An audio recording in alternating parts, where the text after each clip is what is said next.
سلام كمل لهم كبرات تخطاتلتي لمدما كم تلمود على توزينات حيزلكم قريبا لهم فلما كن كنا تزينا نبهم كبل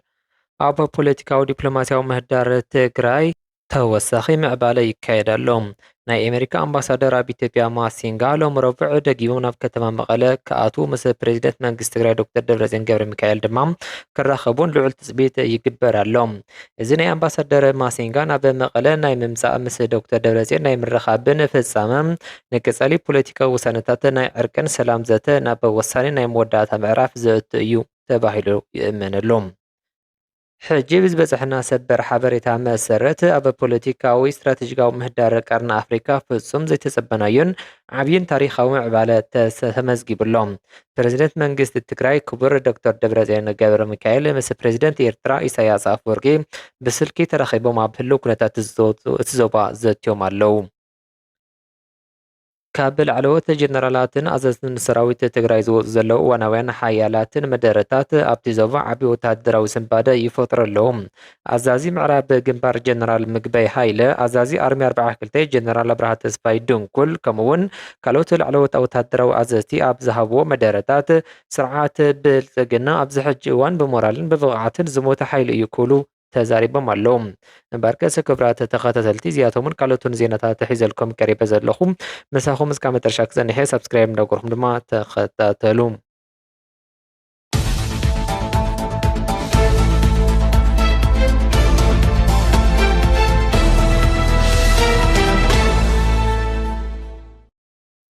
ፈላማይ ዜና ድማ ካብ ብሄራዊ መንግስቲ ትግራይ ዝተውሃበ ሓድሽ መግለፂ ኣሎ ንሱ ፈለማ ከስምዐኩም ውልቀ መላኺ ጆኖሳይደር ኣገዛዛ ኣብዪ ኣሕመድ ከም ህዝቢ ጆኖሳይድ ፈፂሙልና ብዝለዓለ ጽንዓትን ጅግንነትን መኪትና ስምምዕ ሰላም ፕሪቶርያ እንተፈረመ እውን ብሄራዊ ህልውናና ናብ ሓደጋ ኣእትዩ ሰብኣዊ መሰላትናን ድሌታትናን ዓፅዩ ብሰላሕታ ከጽንተና ብኩሉ ዓቕሙ ይሰርሕ ኣሎ ኣብዚ ቀረባ እዋን ድማ ተለኣኽቱ ኣዋፊሩን ኣኪቡን ተወለድቲ ትግራይ ኣንጻር ህዝብን መንግስትን ትግራይ ከም ዝስለፉ ኣምሲሉ ንምድንጋር ዝሓሰቦ ድራማ ስለ ዝፈሸሎም ንምክሓስን ብብዕራይ ወለደ ንኹናት ምልዓልን ብኩሉ ሚድያታት ኣቢሉ ኣንጻር ህዝብን መንግስትን ትግራይ ሰፊሕ ወፍሪ ጸለመ ከፊትሎም እዚ ዝገብረሉ ዘሎ ቀንዲ ምክንያት ድማ ነቲ ዘይተዛዘመ ጆኖሳይዳዊ ስራሕቱ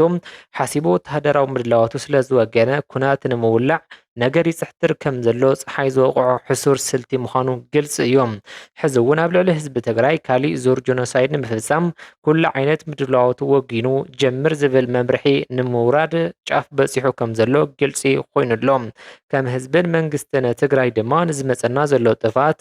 ኢድናን እግርናን ኣሳሲርና እንቲ ኣይንፅበዮን ምክንያት ስለ ዘይብልና ኣብ መላእ ዞባታት ወረዳታትን ከተማታትን ትግራይ ዘበት ንብሄራዊ ብርሰት ዝብል መሪሕ ሓሳብ ላዕለዎት ወተሃደራዊ ኣመራርሓን ውድብን መንግስትን ዝምርሑ ተሰፋሕቲ ናይ ህዝቢ ምልዓላትን ምንቕሓትን መድረኻት ይካየድ ኣለዉ እዮም ሕዚ እውን ከም ህዝቢ ከይንጠፍእ ዘለና መማረፂ ሕብረትን ሓድነትን ስትራቴጂክ ዓቕምታትና ብምጥንኻር ነዚ ጆኖሳይደር ኣገዛዛ ብምእላይ ብሄራዊ ህልውናና ምርግጋፅ ጥራሕን ምዃኑ ብምእማን መላእ ህዝቢ ትግራይ በዓል ዋና ተቓልሲ ኮይኑ እናወሰነ ኩሉ መዳይ ድጋፍ ይገልጽ ኣሎ በዚ መሰረት ከም ህዝብን መንግስትን ትግራይ ዘበት ንብሄራዊ ብርሰት ኢልና ናብ ኩለ መድያዊ ቃልሲ ብሄራዊ ህላወ ወፊርና ኣለና ስለ ዝኾነ እውን ኣብ ውሽጢ ዓድን ወፃእን ከምኡ እውን ኣብ መላእ ዓለም እትነብር ህዝብና ፈታዊ ቃልስናን ቃልሲ ብሄራዊ ህላወና ንምዕዋት ኩለ መድያዊ ተሳትፎኻ ኣስተዋፅኦኻ ክትሕይል ንፅውዕ ክብል ድማ መንግስቲ ትግራይ ገሊፆም በተመሳሳሊ ሓደጋ ህልውና ገጢሙኩም ኣብ ከቢድ ስቃይን መከራን ትነብሩ ዘለኹም ካልኦት ህዝብታትን ተቓለስቲ ሓይልታትን ኢትዮጵያ ምስ ህዝባን መንግስትን ትግራይ ምሕዝነት ብምጥንኻር ኣንጻር ጆኖሳይደር ስርዓት ብልፅግና ቃልስኹም ክትሕይሉ ንፅውዕ ክብል መንግስቲ ትግራይ ገሊጹሎም ዘበት ንብሄራዊ ብርሰት ቢሮ ጉዳያት ኮሚኒኬሽን ትግራይ 14 ሓምለ 2018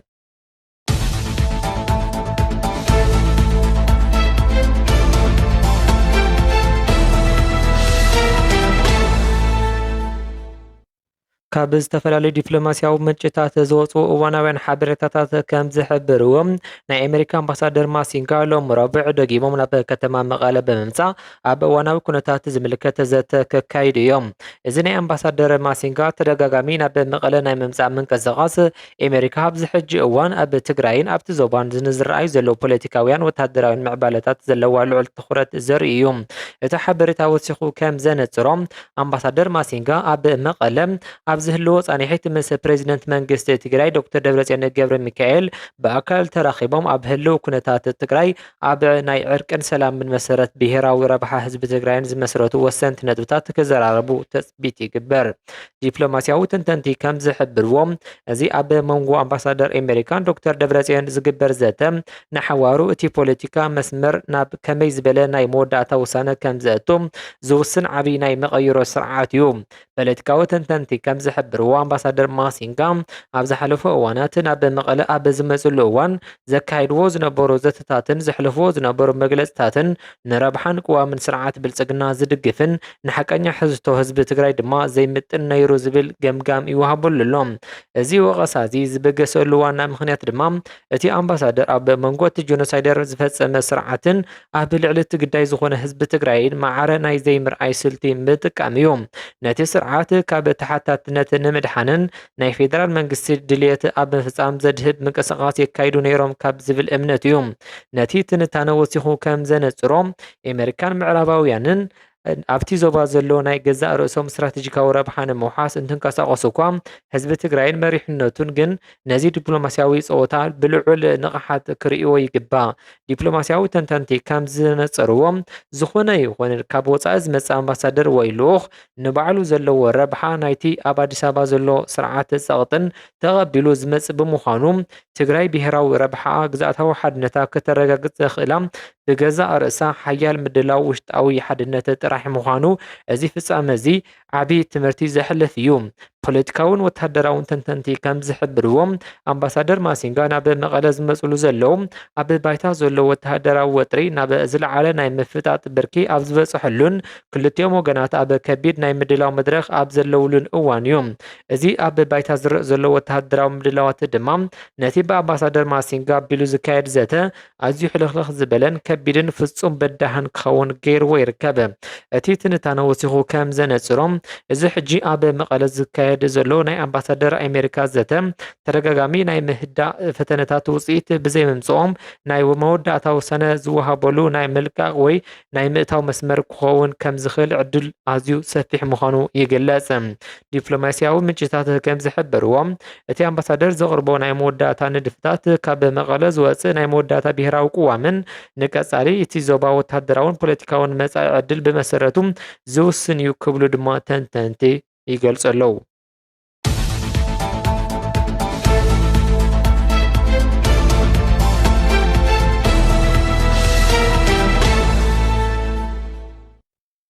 ካብ ዝተፈላለዩ ዲፕሎማስያውን ፖለቲካውን ምንጭታት ዝወፁ እዋናውያን ሓበሬታታት ከም ዝሕብርዎም ፕሬዚደንት መንግስቲ ትግራይ ክቡር ዶክተር ደብረጽዮን ገብረ ሚካኤል ምስ ፕሬዚደንት ኤርትራ ኢሳያስ ኣፈወርቂ ብስልኪ ብምርኻብ ኣብ እዋናውያን ዞባዊ ፀጥታ ፖለቲካዊ ኩነታት ብሰፊሕ ዘትዮም ኣለዉ። እዚ ርክብ እዚ ኣብ መንጎ ክልቲኦም ወገናት ዝነበረ ናይ ነዊሕ እዋን ምፍጣጥን ውጥረትን ናብ ሓድሽ ናይ ዲፕሎማስያዊ ምትእስሳር መድረኽ ዝቐየረ ዓብይ ናይ መቐየሮ ሰዓት ምዃኑ ተንተንቲ የረጋግፁ። እቲ ሓበሬታ ወሲኹ ከም ዘነፅሮም ክልቲኦም መራሕቲ ኣብ ዘትኦም ኣብ እዋናዊ ናይቲ ዞባ ህልው ኩነታት ኣብ ናይ ሓባር ስጋታትን ንስርዓት ብልፅግና ዝምልከት ስትራቴጂካዊ ጉዳያትን ኣመልኪቶም ከም ዝመያየጡ ይንገር ኣሎ። ፖለቲካዊን ወታደራውን ተንተንቲ ከም ዝሕብርዎም እዚ ኣብ መንጎ ዶክተር ደብረጽዮን ፕሬዚደንት ኤርትራን ዝተገበረ ናይ ስልኪ ዘተ ንስርዓት ብልፅግና ኣብ ፍጹም ስምባደን ፀቕጥን ዘእቱ እዩ። እዚ ናይ ዲፕሎማሲ ኣንፈት ድማ ንቐጻሊ ዕድል እቲ ዞባ ናይ ሰላም መስመር ናብ ካልእ ሓድሽ ምዕራፍ ዘሸጋግር እዩ። ፖለቲካውን ወታደራውን ተንተንቲ ከም ዝሕብርዎም ስርዓት ብልፅግና ኣብዚ ሕጂ እዋን ኣብ ውሽጢ ምክፍፋልን ናይ ሰራዊት ምብትታንን ከምኡውን ናይ ስነ ልቦና ስምባደ ኣብ ዝርከበሉ ሰዓት ክልቲኦም መራሕቲ ነዚ ድኽመታት እዚ ብዝርዝር ከም ዝገምገምዎ ይእመን። እቲ ስርዓት ዝጥቀመሎም ዘሎ ናይ ፕሮፓጋንዳ ናይ ወተሃደራዊ ትንኮሳታትን ስልትታትን ፍጹም ዓቕሚ ዘይብሎም ምዃኖም ብገምጋም እቲ ኣብቲ ዞባ ዝረአ ዘሎ ናይ ሓይሊ ስልጣን ብኸመይ ክእለ ከም ዘለዎ ተዘራሪቦም ክኾኑ ከም ዝኽእሉ ድማ ይግመት። እቲ ትንታነ ወሲኹ ከም ዘነጽሮም እዚ ናይ ስልኪ ዘተ ንስርዓት ብልጽግና ኣብ ፍጹም ስምባደ ወተሃደራዊ ጸቕጥን ዘእቱ እዩ። ክልቲኦም ሓይልታት ኣብቲ ዞባ ዘለዎም ወተሃደራዊ ዓቕምን ስትራቴጂካዊ ኣቀማምጣን ብምጥቃም ነቲ ስርዓት ተደራራቢ ጸቕጥታትን ብሓበራዊ ስልቲ ብኸመይ ናብ ናይ መወዳእታ ውድቀት ከብጽሕዎ ከም ዝኽእሉ ዘተዩ ክኾኑ ከም ዝኽእሉ ድማ ይግመት። እዚ ስትራቴጂካዊ ግምት እዚ እቲ ስርዓት ኣብ ልዕሊ ትግራይን እቲ ዞባን ክጥቀመሉ ጸንሐ ናይ ምፍልላይን ናይ ውግእ ጥፍኣትን ሙሉእ ብምሉእ ከም ዝፈሸለን ናይቲ ዞባ ናይ ሓይሊ ሚዛን ድማ ናብ ሓድሽ መስመር ይኣቱ ምህላው ዘረጋግጽ እዩ። ዶክተር ደብረጽዮን ቅድሚ ሕጂ ኣብ ዘስምዕዎ መግለጺ ንብሔራዊ ህልውና ረብሓ ህዝቢ ትግራይ ንምውሓስ ብዝተፈላለዩ ኣንፈታት ጽምዶ ይፈጥር ምህላው ከይሓብኡ ብግልፂ ተዛሪቦም ነይሮም እዮም። ሕጂ ዝረኣዩ ዘሎ ናይ መቐለን ኣስመራን ብስልኪ ናይ ምርኻብ ምዝራብን ምዕባለ ድማ እቲ ዝተገበረ ናይ ጽምዶ ስራሕ ናብ ተግባር ብምእታው ኣብቲ ዞባ ዘሎ ናይ ሓይሊ ሚዛን ብመሰረቱ ዝቐየረ ዓብይ ናይ ስትራቴጂ ውፅኢት ምዃኑ የረጋግጽ። እቲ ትንታነ ወሲኹ ከም ዘነጽሮ እዚ ናይ ስልኪ ዘተ ኤርትራ ናይ ዝሓድሽ ዞባዊ ጽምዶ ቀንዲ ኣካል ምዃና ብግልፂ ዘረጋገጸ እዩ። ክልቲኦም ወገናት ኣብ ናይ ሓባር ጽላኢ ዘለዎም ቅዋምን ንስርዓት ብልጽግና ዘለዎም ስትራቴጂካዊ ገምጋምን ብምስማዕ ነቲ ገዛኢ ስርዓት ብተደራራቢ ወተሃደራውን ፖለቲካውን ጸቕጥታት ንምምካት ይሰርሑ ምህላዎም ይገሃድ ኣሎ። ወተሃደራውን ፖለቲካውን ተንተንቲ ከም ዝሕብርዎም እዚ ብዕሊ ዝተኣመነ ናይ ጽምዶ ስራሕ እቲ ስርዓት ኣብ ልዕሊ ትግራይን ኤርትራን ክጥቀመሉ ጸንሐ ናይ ምፍልላይ ናይ ውግእ ፕሮፓጋንዳ ሙሉእ ብምሉእ ዘፍሸለ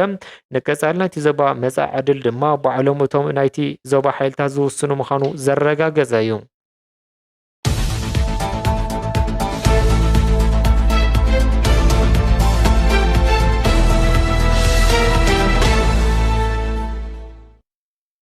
ወተሃደራዊ ተንተንቲ ከም ዝሕብርዎ እዞም ኣዘዝቲ ሰራዊት ትግራይ ኣብ መደረኦም ከም ዝሕብርዎ ዘለዎም ስርዓት ብልጽግና ኣብ ውሽጢ ምፍልላይ ናይ ሰራዊት ምድኻም ብምእታው ንትግራይ ይኹን ንኻልኦት ሓይልታት ዝስዕረሉ ወተሃደራዊ ዓቕሚ ከም ዘይብሉ ኣረጋጊጾም። እቲ ስርዓት ዝጥቀመሎም ዘሎ ናይ ኩናት ትንኮሳታትን ናይ ፕሮፓጋንዳ ዜናታትን ናይ ወተሃደራዊ ሓይሊ መግለጺ ዘይኾነ እቲ ስርዓት ኣብ ናይ መወዳእታ ናይ ምእላይ መስርዕ ወይ ድማ ምዕራፍ ከም ዘሎ ዘረጋግጽ ምዃኑ እቶም ጀነራላት ትግራይ ኣስሚሮምሉ ኣለዎም።